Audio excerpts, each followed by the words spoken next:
Good afternoon, good morning, good evening, wherever in the world you might be. I am Nicole Beasy, and you know everything. Welcome.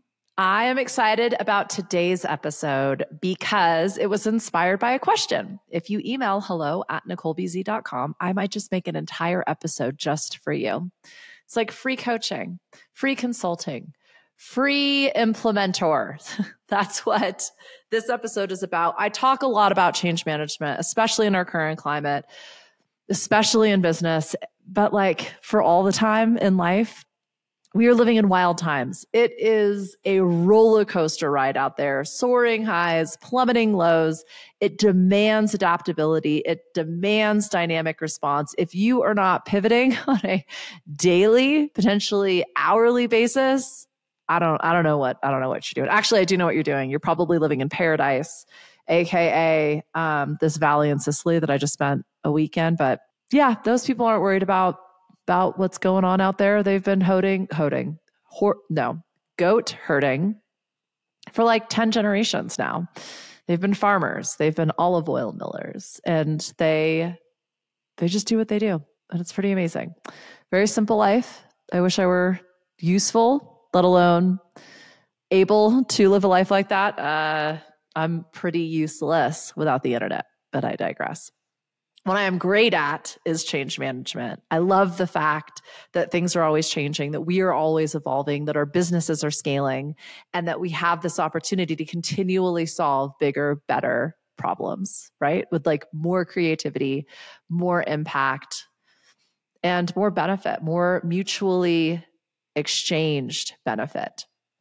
And I got this question from someone who I did a podcast on Gino Wickman's book, Traction, which I fell in love with. I don't know how many years ago it was recommended to me, but it just made so much sense to me in all of the different businesses that I've led, that I've been a part of, that I've advised, that I've shuttered. This book really applied, this framework really applied. And it was completely spelled out, step 1 to step 10, all of the documentation that then evolved into the Entrepreneurial Operating System, EOS, which became a really popular buzzword. There was this whole system that was creative out of it. And I kind of wanted to offer people a breakdown because the original book will walk you through EOS. It also gives you all of the things you pay. I think it's like $500 a month to access to become an EOS implementer. People are charging anywhere from $2,500 to I think $10,000 and up to be an implementer. And so I guess this is the follow-up to that episode about how to be an implementer, or how to find people within your organization and or life to be an implementer, what it takes to be an implementer. And also, if you want to just kind of skip to the end, perhaps you've experienced some challenges in implementing, or in the people that you've worked with who have taken responsibility for the implementation process. And here's the thing, it's not for everybody. Not everyone is cut out to be an implementer. And also, not every change that you are trying to implement will be successful, nor by the time you get to the conclusion will it be applicable. Things are changing so quickly now. Sometimes we can start an implementation and then realize this isn't working. I was tasked with implementing an entirely new project management system for a large scaling organization. I think we had over 1,000 employees at that point. We had never used a project management platform before. So I actually went to the software developer's office. I got trained in the front end, the back end, the upside down end, the inside out end of this software. And I was really excited about it because I thought that this really could connect our disparate companies under this sort of corporate umbrella, construction, with project planning, with procurement, with products, with sales and marketing, with events, with the back end, like corporate office. It seemed like a really transparent, really great way to customize this need for being able to see where everybody was at, before procurement's ordering materials for construction, like what sites are we working on? What shops are we opening up? What production facilities are being built? Where are they at in their processes? if the same people that are ordering the corporate office supplies are also ordering the building materials, don't ask, then we need to know who's doing what when. How much money do we have available? If accounting is also participating in the system, it, to me, made perfect sense. I also think like a project software platform. It's kind of how my brain is wired. It's really exciting, I know. So I brought back all of this knowledge. I brought back this rollout plan. I was in charge of implementing, and I got to it. I was checking up with people. I was following up. And what I realized is that for a lot of these different departments, they had never had a reporting structure to begin with. They weren't used to putting their projects into like a timeline and then checking off where they were at, recognizing that when they completed something that could potentially trigger somebody else's start point.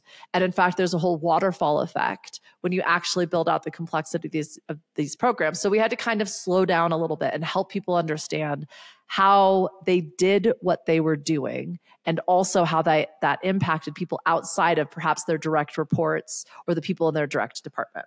So that was the first adaptation, right? Then what I realized is people were waiting until the last minute. And I think this is incredibly common. Technology is only as useful as the solution it is attempting to create, right? And so if people have never done the thing before, giving them some like very complex piece of software that will translate their activities might not be the answer, because they're not even keeping track of the activities in the first place. So that was the second adaptation. Oh, okay, like we're not even creating to-do lists, let alone checking off to-do lists in real time. And that's the whole point, because we've got these interdepartmental responsibilities that are relying on this real-time reporting. So pause. This worked for some departments, worked less better for other departments. The departments that people really needed this reporting from were the ones that were really struggling to get it in. The biggest challenge for me, we're now looking like 4 or 5 months into this implementation process, right? And this was a multiple 6-figure product, by the way. Like, we spent some money on this. I did not have the influence, shall we say, when we started moving into these other companies that were all trying to project manage, especially like construction and then the retail side. I couldn't tell these people what to do and when to do it. There was no influence. I'm not their boss. Their job performance isn't dependent on it. And in fact, me coming in there and instructing them and expecting them to change the entire way that they work took their own time, took their energy. They found it really irritating. They found me irritating, believe it or not. And it fell over. It did not work.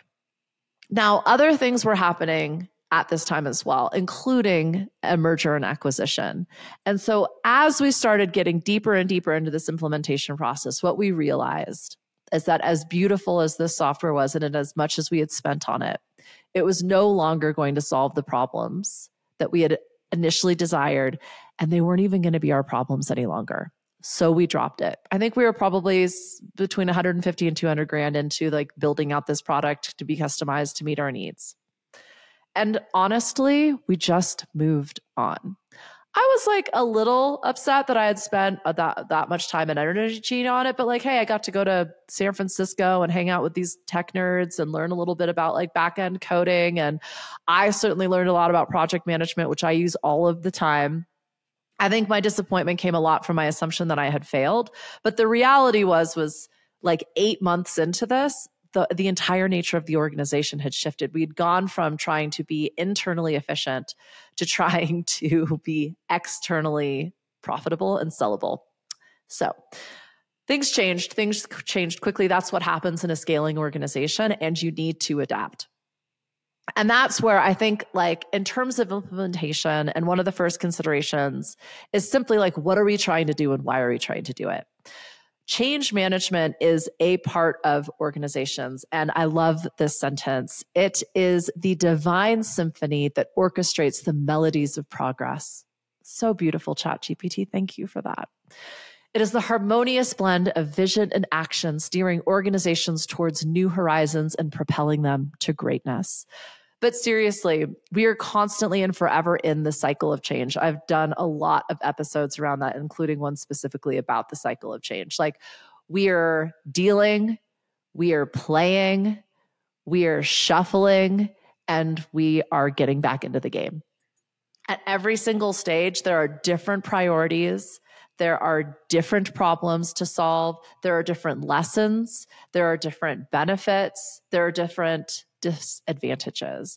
And as we bring clarity to where we are in the cycle of change, and there are going to be multiple cycles going on depending on the size of your organization or just simply depending on the complexity of your life.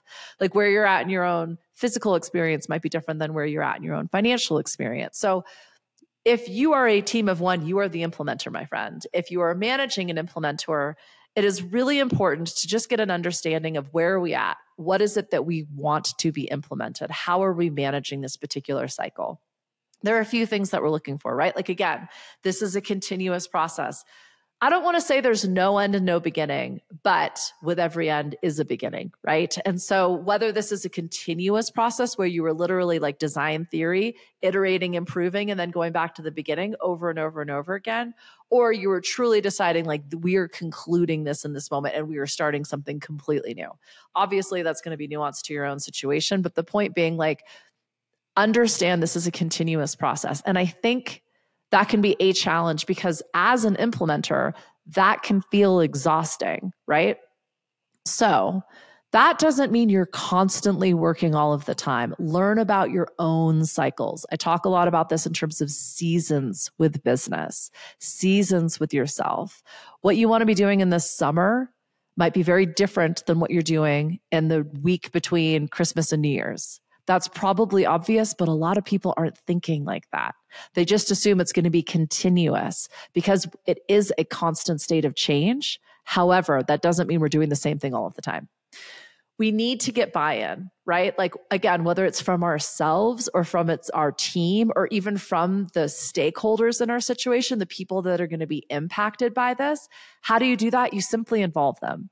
There are tons of studies out there that suggest when you simply involve someone in the process, you ask for feedback, you get buy-in, and they are going to be twice as happy with the outcome, even if it's not the thing that they wanted or said that they thought would work. It's kind of wild how easy it is to get buy-in and how impactful that buy-in is. Now, I'm looking at this from a 21st century position, right? Like you hear me talk about new world business building. The old way of doing things is that this would all be happening behind like a closed door and like a very mahogany lined space. Lots of old white people in there. The new way of doing this is like it's completely transparent. You are sharing this process. You are sharing the desired destination, the vision, and you're continually updating people. The reason we do this is because change is scary. Doesn't matter how secure you are. Doesn't matter what your attachment like process is. Change is scary because we don't know what's going to happen. You get ahead of that change. You create a sense of safety and security with regular reporting, with transparency. When people have transparency, they think they know what's going on. They're going to trust, even if we are actively saying we have no idea if this is going to work or not. We have no idea how long this is going to take. We have no idea what's going to happen. When you're upfront, open, and honest, and you're consistent, that is transparency. And you will overcome both the uncertainty and the resistance to change when you make this a part of your process. This is why a lot of organizations are even putting their salaries and their payrolls out in the open. This is why blockchain and Web3 is such a transformational way of doing business. Up until now, everything's been private. Everything's been a secret. And that creates distrust. It creates resistance. By putting it all out there, we eliminate that like instantly. And yeah, sure, it's going to be a very, very different way of working with each other and engaging. I'm okay with that. I'm excited about that. It is an agile and adaptive approach. This is what allows us to quickly respond. This is why corporates get such a hard time because it feels like you're trying to like steer the shipping tanker, right? Like it takes as long as it takes. When we have a progressive implementer, when we are taking responsibility for the fact that we are in this constant state of change, we are working towards certain solutions and outcomes, and we need to be both responsive and adaptable in our approach to this, we kind of can't fail. Even if it means like, oh shit, this isn't working. We're not going to keep doing this like this, right? by breaking down some of like the huge organizational change that might need to occur, whether that's changing the way that you're cash flowing, whether that's changing your product suite, whether that's changing your teams and your restructuring, we break it down into smaller, more manageable steps. Small, agile. This is why small businesses are so powerful, while small scaling companies have such an advantage, because theoretically we can move a lot quicker.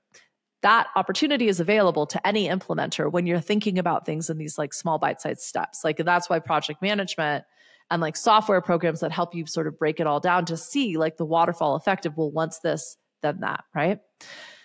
And the guidance, like how, if you're not a team of one, let's say you are guiding implementers, you are finding people within your organization. Sometimes, and especially when I come in as a consultant, as an outsider to support an organization, I find the implementers, because firstly, they tend to be pretty vocal.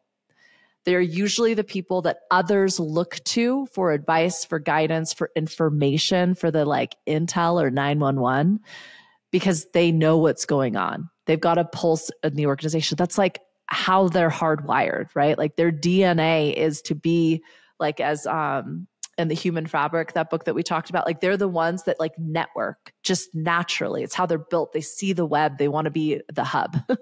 They want to be a part of it. When you can get those people on board, they will naturally implement. They will naturally spread the influence, the information, the tools, the resources that you have through their network. And because they're trusted guides already, you're going to be that much more effective in leading and guiding. It is a specific skill set. I don't think everybody is designed to be an implementer. You might be trying to convince yourself to be an implementer. And I think that there are some ways that you can set yourself up for success. Firstly, just learn like what truly motivates you. And I think like that's really important as someone who might be looking for implementers. Get really clear on what lights someone's fire. What do they get really excited about? What are they really good at? My sense is a good implementer is probably a good storyteller, is someone who enjoys connection and people and networking and helping, right? Like you got some people in organizations that are like head down, butt up, getting shit done. And they are always a team of one, right? Like they're just very much interested in their own progress, their own success stats. And like, that's fantastic. They will be the right person for a job that demands that level of performance. In terms of an implementer, you're looking for someone who's really task oriented. There's someone in one of my organizations who like, they literally, I can't tell you how excited they get about to-do lists and checklists and then checking things off. They literally take a picture, they take a screenshot of the checklist that I have access to, that I get a notification every time they check something off on. At the end of the day, they take a screenshot of it and then they share it with me because they're so fucking excited about everything they checked off on that list. Now, firstly, my to-do lists, I couldn't take a screenshot of them. I would need multiple screens and devices. They are layered and nuanced. They're totally overwhelming and they're continually growing. Like I am constantly adding maybe 10 things to each of those lists, at least, I don't want to say every hour. That's an exaggeration, but like there's probably like 20 new things that go on variety of to-do lists every day. And I am not getting 20 things done every day. Let's just be very real about that. To me, my to-do list is kind of like change management. It's this ever evolving wish list of fantasy things that in a perfect world, I probably would need multiple dimensions to actually get it all done. It does not, I don't give a shit. If I check one thing off and I did it amazingly, I'm like, we're good. Let's go get a margarita. So yeah, we're wired very differently. She is a phenomenal implementer. She is task-oriented. She's disciplined. She's focused on executing and completing tasks. And she has no qualms about being like, hey, did you do this? Hey, did you do this? Hey, did you do this? Hey, did you do this? I think an older version of me would have found that really annoying, but considering she reports to me and she's giving me to-do lists and she's helping remind me like what actually needs to get done and what may or may not be a priority, I love it. I need it. I want it. She is an implementer. I can give her a project, I can give her a deadline, and I can say, I'm not even sure how this is going to get done. And at some point, I'm going to get a strategy in my inbox. It's phenomenal. They're persistent, they are efficient, they are reliable, and they have a systematic way of problem solving. And like when I talk about values alignment, that's what I mean. You can't train someone to be systematic. They either approach something the same way every time or like they don't. You want to hire for that, right? And again, you don't need someone systematic in customer service. Like having, I don't want to say a robot because it makes it sound like I'm calling this person a robot. They are not a robot. They're the yin to my yang. Yes, quite literally. They're phenomenal. But yeah, it's like, how would you solve a problem? How would you solve something that had never been done before? How would you approach a 911 problem that fell in your inbox 30 minutes before the end of your day? Like there are questions that you can ask to ascertain, does this person approach things very similarly, or are they kind of like getting creative every single time? I'm not saying every implementer has to show up like this. In my experience, the best implementers do. And so when you're looking at your own team, or even when you're examining yourself, ask yourself, because there will be spaces in your life you do approach it the same way every time. That might be a skill that you can then relate to the thing you were trying to implement, the change and the change management you were trying to get a hold of. Like maybe your workout's the same every day. What is it about the way you think about your workout that you could apply to the evolution you see as necessary in your life or business? So yeah, again, task-oriented, disciplined, focused on executing and completing tasks. I think the values in there are persistence, efficiency, reliable, problem solver, systematic problem solver. Supporting people, supporting yourself through change and evolution, that persistence can show up like support. It's like we're checking in every day. And that problem solving can say like, hey, this is getting really hard. Where do we need to take our foot off the gas pedal? When I looked at those departments and I was like, holy shit, man, y'all have never used problem solving or project management. It's just been fire, put it out. Fire, put it out. It's just been a chaos. You've never looked at reporting outside of your own like boss as a way of influencing the people around you. Okay. This is going to be a process. This is going to take a little bit more education, a little bit more buy-in, and a little bit more refinement. We're going to slow down here. I'm going to change the timeline on this. I'm going to get approval around that. I'm going to get buy-in around that, right? So for someone to be successful at implementing change management, whether that's introducing a new process of doing things, whether that's introducing process at large, whether you're talking about reporting. And as I'm saying this, so many of my clients are coming to mind. This has been the hot topic for this year because so much is changing so quickly. And I don't remember if I brought this up. There's a phenomenal interview with Tim Ferriss and Mark Zuckerberg. And you can have your opinions on Zuck, whatever. I'm not like big upping him. But in this interview, he talked about prior to the rebrand of Facebook to Meta, he spent an entire year going through every single workflow SOP process at Facebook. A whole year, Monday to Friday, 9 to 5. He's the fucking CEO. Like a lot of CEOs will be like, I'm not supposed to do this. Maybe you're sure. Like that's not what the point I'm trying to make. The point being that to be successful at implementing, we need accountability. We need understanding. We need to know why we're changing and where we're going. So he took on the role of implementer in that particular instance because it was his change and he had the vision for Meta. He knew what was going to be evolving in his organization and he implemented that change. Process by process, document by document. And it took as long as it took, right? So again, understand the change process. I talk about like the desired destination. In order to create change, in order to get buy-in, in order to get people to follow you as the leader, you need to know where you're going. They just need to know what the next step is. There does need to be some like trust and desire. That's why vision is important, because you paint the picture of the desired destination. They don't know what it is. They don't know where they're going. It's not their job, right? but the implementer needs to be clear on that specific junction of change. Where are we at? Where are we going? They do need a certain level of training and skills. And so if they're going to be teaching people, they don't need to know how to do the thing. They need to know how to teach people, right? If they're going to be checking up and persistent, they need to be doing that in a manner that is supportive to the team and doesn't feel like how I came in and I'm trying to get the construction company to start implementing project management. I'm not the boss. They don't want me checking in with them. They don't owe me anything. So my interfering in their ability to be successful was seen as an irritant. That was an opportunity for me to upskill. And actually, that's how I became a coach, but that's a whole nother story. When you want someone to be an implementer, make sure that they have the knowledge and the skills for that particular responsibility.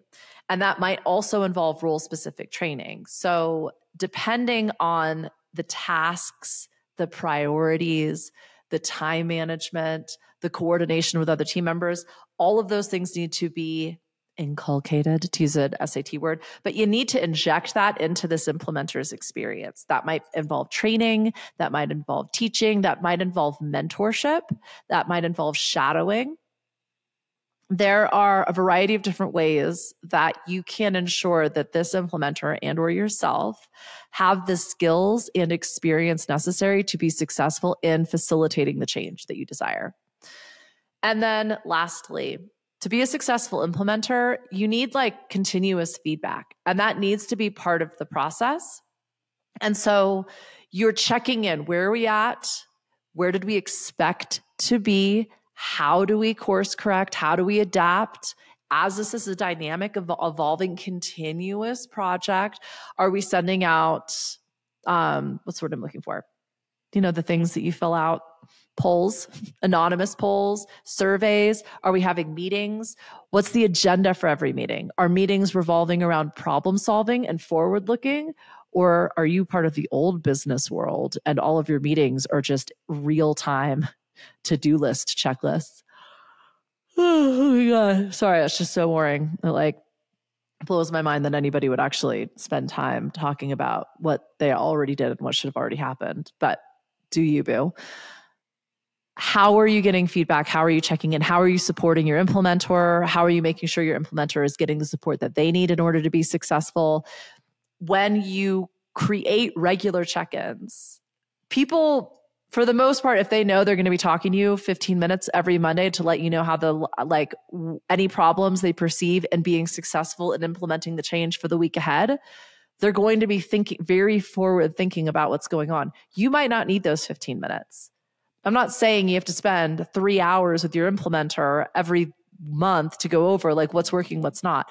What I'm suggesting is you need a feedback mechanism that needs to be part of your change management system, and your implementer needs to know that's what's going to work. For me, as an example, I'm highly accountable to others.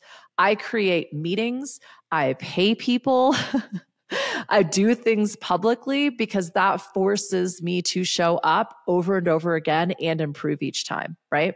So one thing that people ask me a lot about, especially when they're experiencing challenges with their implementers, there's this fear that it's going to fuck up. It's not going to go well. They're failing. And we haven't even gotten far enough into the process yet. It's kind of that residual reliance on fear and doubt to motivate us to get shit done. And if you are growing and evolving, that's only going to work for so long. We have to trust the project, the change, the process we've created around this change, enough to let it live and breathe on its own for a little while. If it's not meant to be, if this solution isn't going to work, there's only one way to find out. And you can absolutely create thresholds, whether it's time, whether it's money, whether it's resources, whether it's individuals, so that you're not only do you have these regular check-ins, but we're pulling the plug on this. If we haven't gotten traction with this, if we run out of runway, as in funding or finance or cash flow, we know at this date, we're not doing this anymore. We know at this date, we're not launching this, at least on time, potentially ever. So what we're releasing is this obsession with exactly how this is going to look and land at the end. And we're saying, if this is meant to work, it will 100%. We've created an amazing plan, and we're going to trust the process. That's what allowed us to pull this plug on this project implementation. I have so many projects and products, and I'm sure you can relate to this, that haven't happened yet. And yes, I could berate myself and tell myself I didn't hustle harder, I didn't commit, I am flaky, or I can recognize things changed. And maybe that product didn't make sense at that launch date. Or maybe that product deserved a hell of a lot more development, and it's just on pause right now before it gets released. So get curious.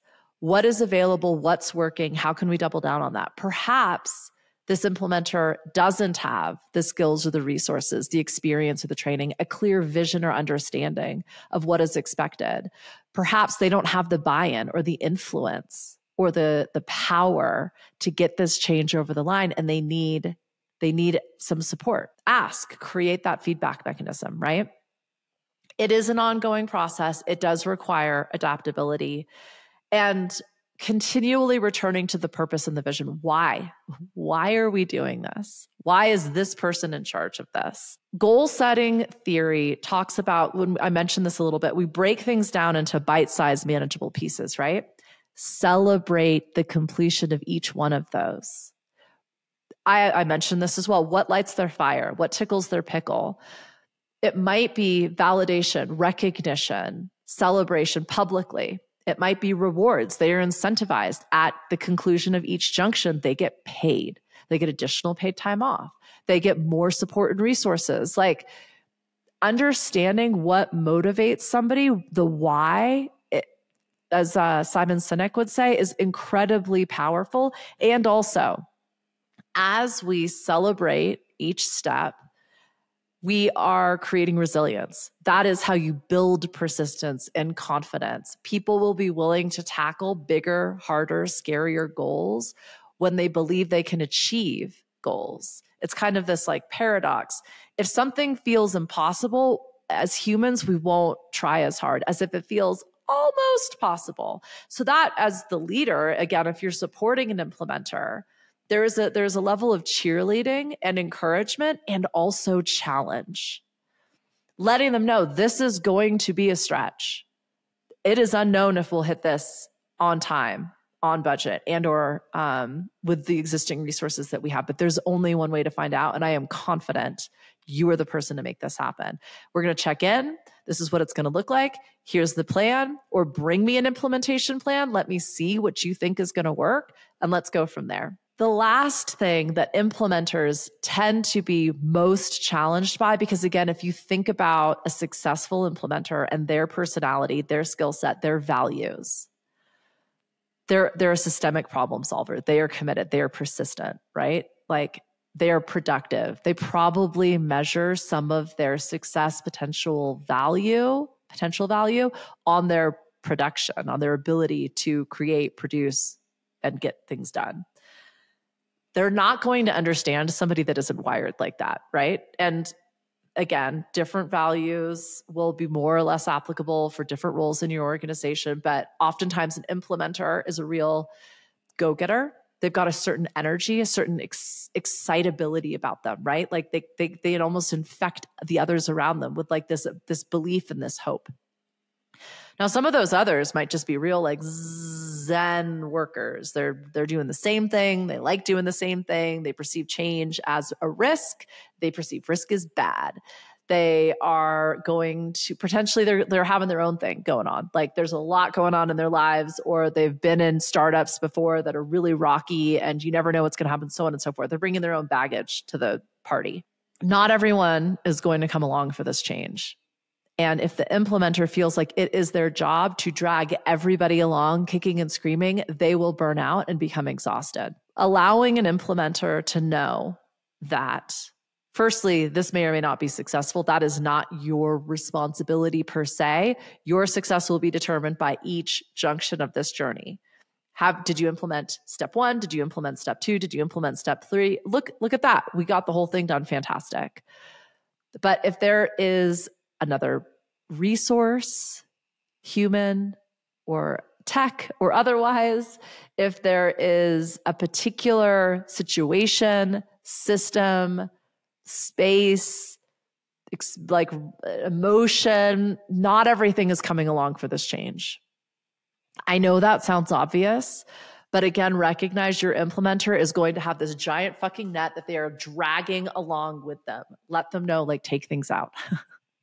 That's part of the change management process, is not everything is coming along for this. We are going to be leaving things behind. And that is the point.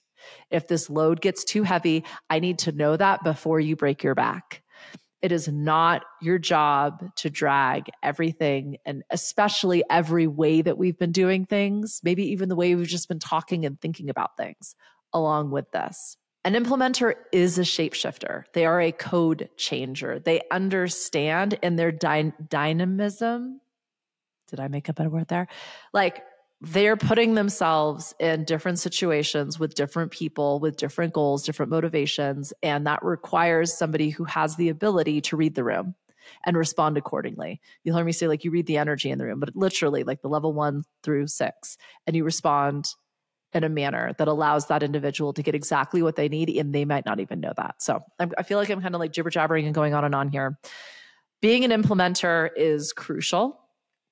I think we are all required to be implementers in our own experiences, in our own lives, certainly in our own businesses. And also we might be managing implementers, people who we are tasking with this evolutionary change, this specific change management process, desire, and goal, and like, again, continual cycle. So if you're wondering how to effectively lead an implementer, I would suggest lead by example. Be the change you want to see.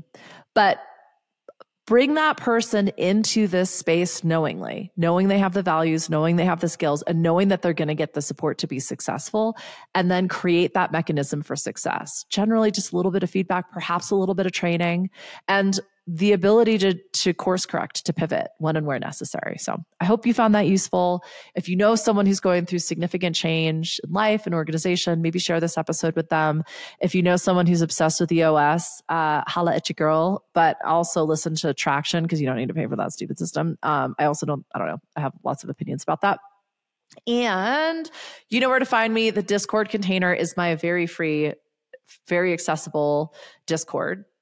It is the container for all of my people. It is very low pressure, very low key. You show up, it's full of entrepreneurs, creatives, artists, and maybe people just with ideas who don't really know how to get started. But you might find someone who can do your website, or someone who can help with your accounting, or anything in between. So I love the container. You can also email me any questions you might have, hello@NicoleBZ.com. Again, this entire episode was inspired by one question. And I thought it was really, really useful, which is why I make whole episodes. If you're asking it, someone else wants to know it. So let's resource each other, right? I'm probably doing something really fucking cool. Go to FreeBZ, NicoleBZ.com/FreeBZ. And you'll see the latest and greatest of what's going on with me.